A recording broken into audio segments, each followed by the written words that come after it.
Hello everyone. Today we're going to look at the chapter Chemical Energetics, which is chapter 23.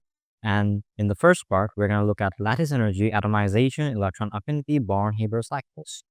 So let's not waste any more time and jump right in. So what do we mean by lattice energy? Imagine if we have a gaseous ion and we convert it into 1 mole of solid ionic compound. This del H is going to be lattice energy.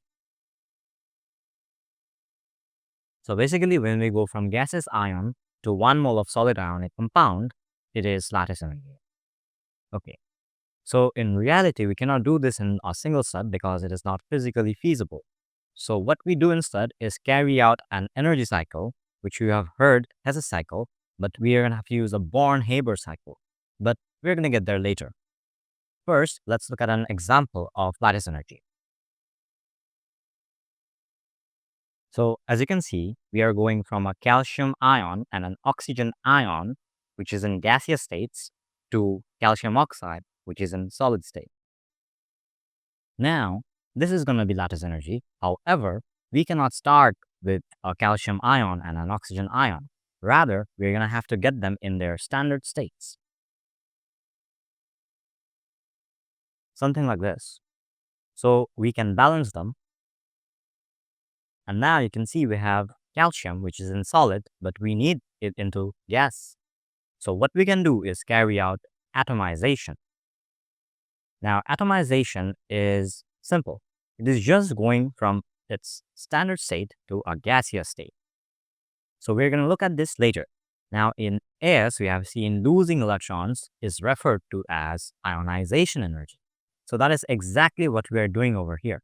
We are going to do ionization energy, and we're going to have to do it 2 times to go from 0 to +2. However, as you can see, we are in oxygen, which is also a non-metal gaseous atom. We are going from a charge of 0 to -2. Now over here, we are gaining electrons rather than losing. So gaining of electrons is called electron affinity. And we're going to look at this later. And on the other side, we can just go and we can use formation. So this entire cycle is called the Born-Haber cycle, or you can see that it is a simplified version.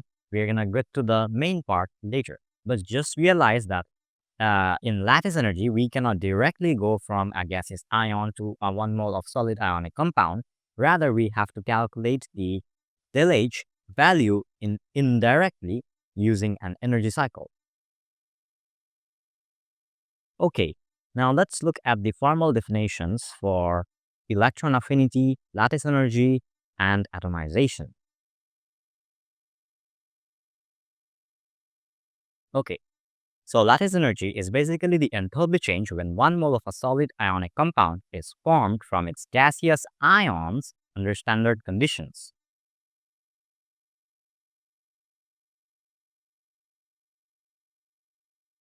The enthalpy change of atomization is basically when 1 mole of a gaseous atom is formed from its elements in their standard states under standard conditions.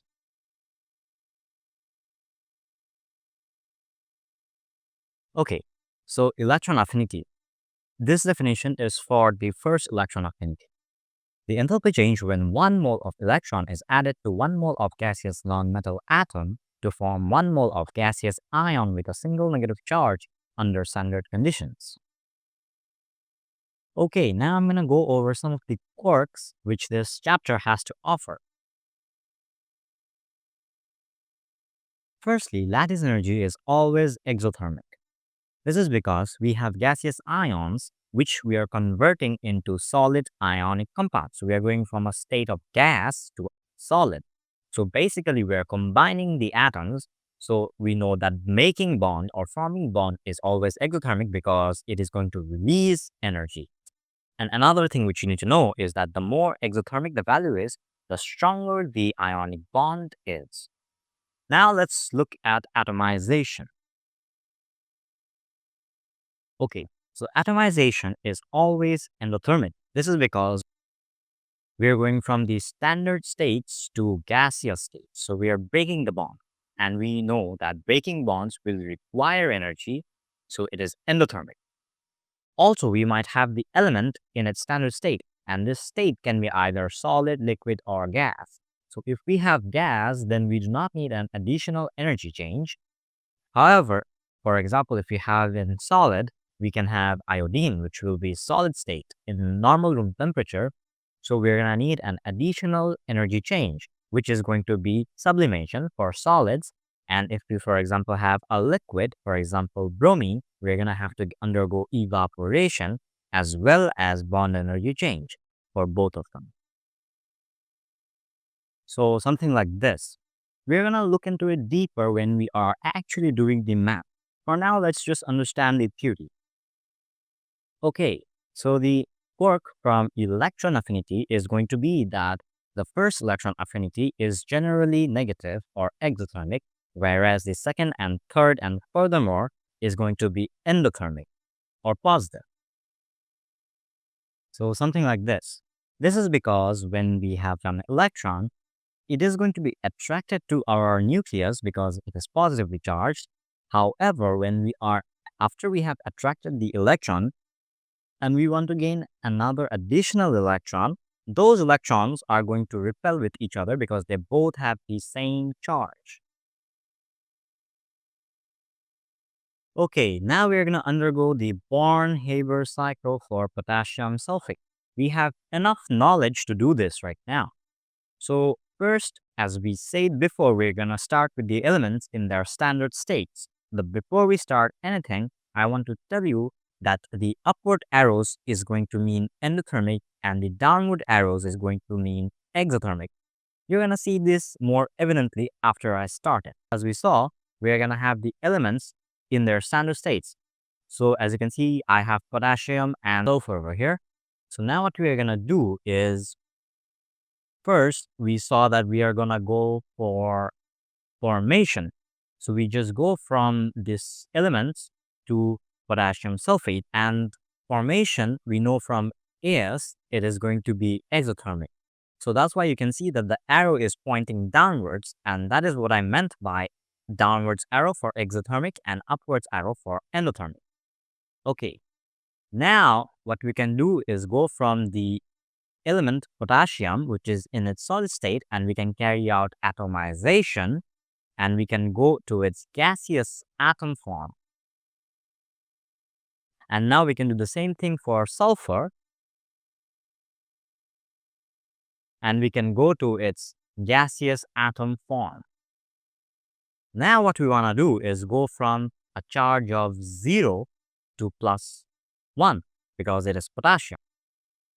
So we undergo the first ionization energy and we have a plus charge. Now you're going to notice that we have a plus charge, but we are losing electrons. We have to also write that. Now you can see we have 2 potassium atoms, so we write a 2 in front of the electron. And now we're going to have to undergo electron affinity, the first electron affinity for our sulfur, because it's going to have to gain the electron. And we saw before in the quarks that electron affinity can be both exothermic and endothermic. At first, the electron affinity is generally exothermic, and from later, electron affinity 2 and 3, it gets endothermic. So at first, the arrow should be downwards because it is going to be exothermic. And now we know that the second electron affinity for sulfur is going to be endothermic. So it is going to be an upwards arrow. And now what we can do is just point this arrow downwards because we know this entire thing is going to go and also form potassium sulfate. So we know that this is going to be lattice energy. And we know that lattice energy is exothermic, as I said before in the quarks. So this is how we go from the gaseous ions to our solid ionic compound. And this is what lattice energy is. And this entire thing is what a Born-Haber cycle is.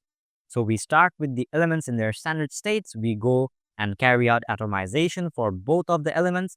And then we carry out the required ionization energy or electron affinity to get them into our gaseous ions, which we're going to need to convert it into our compound.